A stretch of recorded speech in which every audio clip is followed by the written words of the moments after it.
Adam, good to see you. You and I have discussed this long-enduring TikTok saga many, many times here.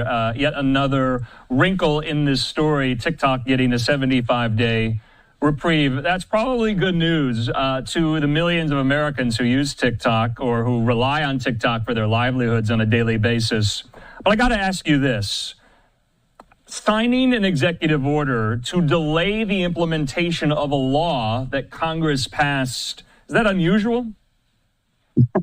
You could say that. That's unusual, maybe unprecedented. I think we're in a law-free zone here, considering that Congress, the law that Congress passed that requires TikTok to be sold in order to continue operating in the United States, went into effect 75 days ago. And Trump just decided unilaterally that he wasn't going to enforce it. And he directed the Justice Department not to enforce it. And so we've been operating in that sort of weird law-free zone for the last 75 days. And this deadline of tomorrow was always artificial by Trump. I think he believed that it was going to give some pressure to the Chinese government to negotiate this sale. But because it was artificial, it's always the kind of deadline that could have just been easily extended. No problem.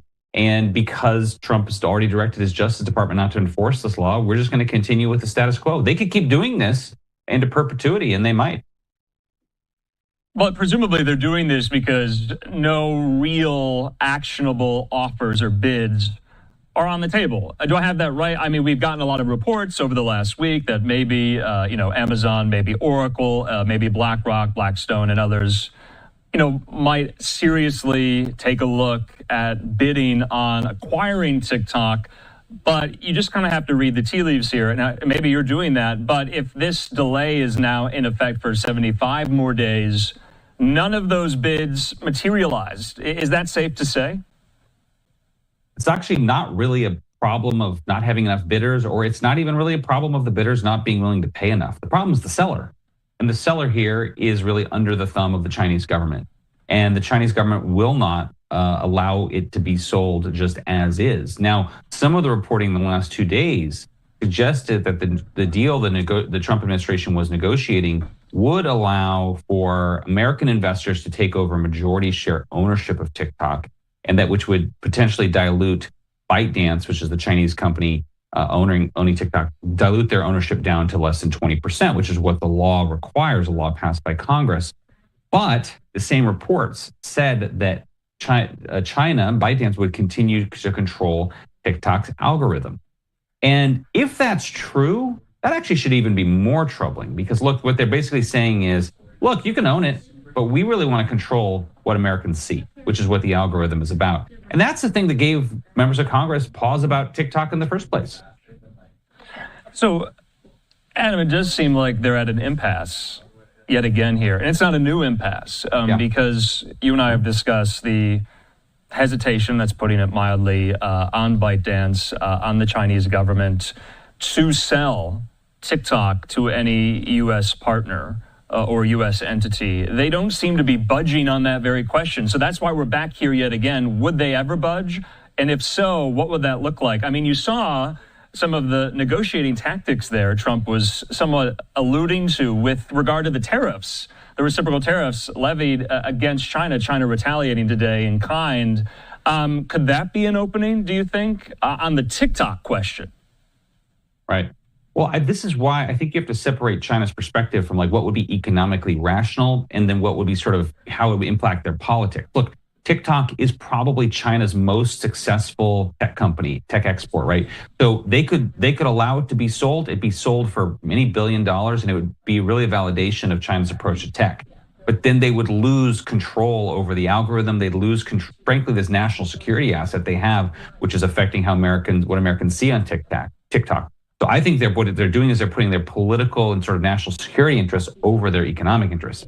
But Adam, you're making the case that so many on Capitol Hill, at least, have made, that there are national security concerns. That's why they passed this law, to have TikTok be divested from ByteDance because of the Chinese concerns. And you're saying that, well, that's a plus for China. Look, I mean, the law, interestingly enough, says that actually there can be the law actually prohibits the kind of arrangement that some of the reporting about the Trump deal on the table would allow. So the deal on the table apparently would allow ByteDance to continue controlling the TikTok algorithm. Well, a law that Congress passed says is no, they can't do that. And so this is why I said we're operating a law-free zone. Interestingly, you asked about kind of the tariff impact. And look, I mean, the tariff situation between the US and China is as fraught as it's ever been. And so this idea that the TikTok thing kind of like could be used as leverage is just sort of fantasy to me, because it'd be like if I went down to like my car dealership and when it was trying to negotiate a car purchase, but then I simultaneously like drove a tractor or big rig onto the lot and sort of ruining the whole lot. Like, obviously they're not going to do a deal with me, right? And so I think that's sort of, what's happening here. This is just completely, the tariffs are throwing just another wrench into the whole conversation between the US and China on this question.